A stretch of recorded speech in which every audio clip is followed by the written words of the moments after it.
So I've been through, I guess my weakness is my brain illness, my chemical, not that I'm dumb. I mean, I do absorb stuff sometimes, but in my eating disorder that I got, my family locked me out of the pantry. It was a terrible divorce.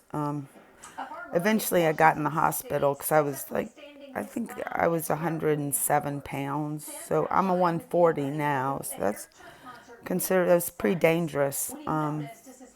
Nobody in the family called me or came to visit me when I was in the hospital. Not in my family. In one of my friends' families, they did. But it's just dysfunctional. And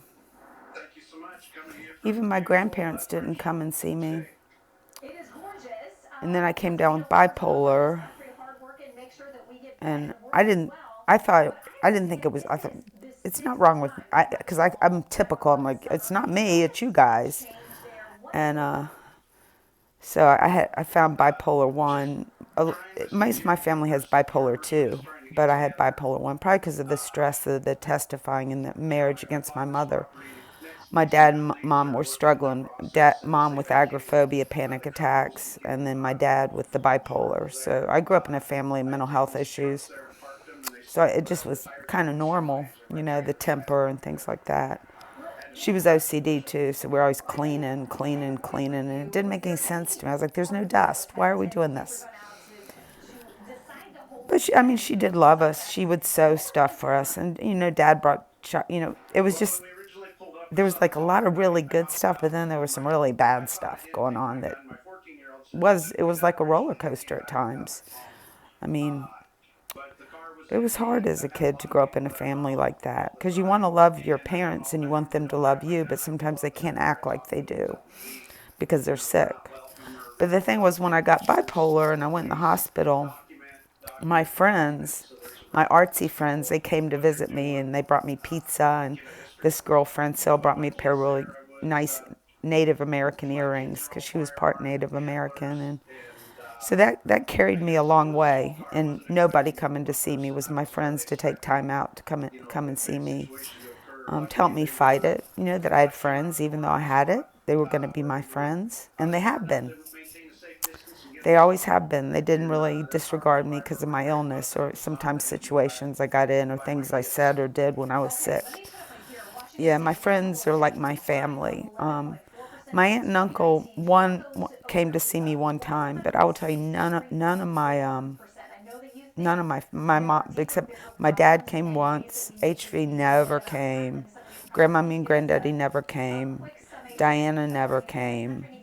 My sister never came. She watched my dogs a few times over the years. But it seems to be very difficult to visit someone in a psychiatric hospital for some reason. But I'll tell you, it means a lot when you're struggling with your brain issues and trying to think better. And it takes a long time for the medicines they put you back out of the hospital before your medicines have time to work. So you do need a lot of support and family love. It's disturbing to me, and that's why I'm making this video, is because, they call it behavioral health, but that's condescending. It's not it's chemical brain health is what it is. You're not some 2-year-old that they have to, retrain you how to sit on the potty. It's not behavior. The behaviors follow along with what's first, which is the chemistry. And there's a lot more medical advice on the chemistry than there. You're not going to go see your psychiatrist and them say, well, please cross your legs, be a lady, don't pick your nose. No, that's not what psychiatry is. Psychiatry is chemical brain health these days, now that they have medications to help. And then also, learning how to manage your stresses better, and if you've been abused or traumatized, how to deal with that. There's a lot going on in everybody's brain. Everybody has problems. Some of it's just not clinical, that they can go into a hospital. They have unhealthy thoughts that come from their childhood. Maybe they don't feel good about themselves. They may have been traumatized in so many different ways. I mean, even if it's not the parents' fault. Like one time my brother, we didn't have seatbelts so much. It wasn't a law. She went around a corner in the neighborhood and my brother fell right out of the car. But Yeah, I really hope in the future that we can have better communication in the community on supporting each other through mental health crisis, because I think that would bring a lot less violence. And a lot of times, mentally ill people just they can't connect with people, and that's painful. I know when I was struggling a lot with my bipolar and the medicines I was taking, where I did a lot of pain. I couldn't be with people, so I spent a lot of time painting.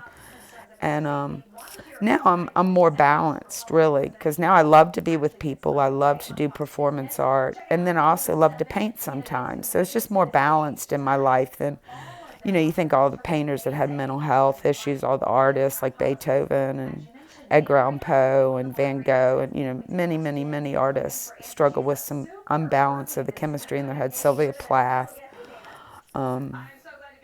Winston Churchill and Ernest Hemingway. So I don't really like people to call each other toxic.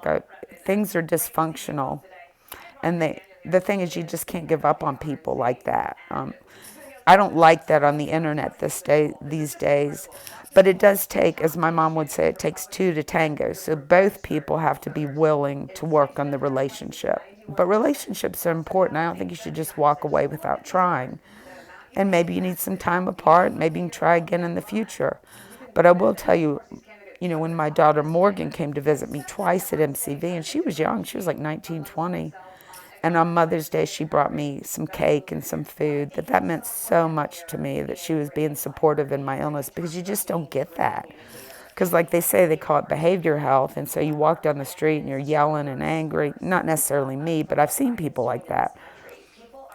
And that person's sick.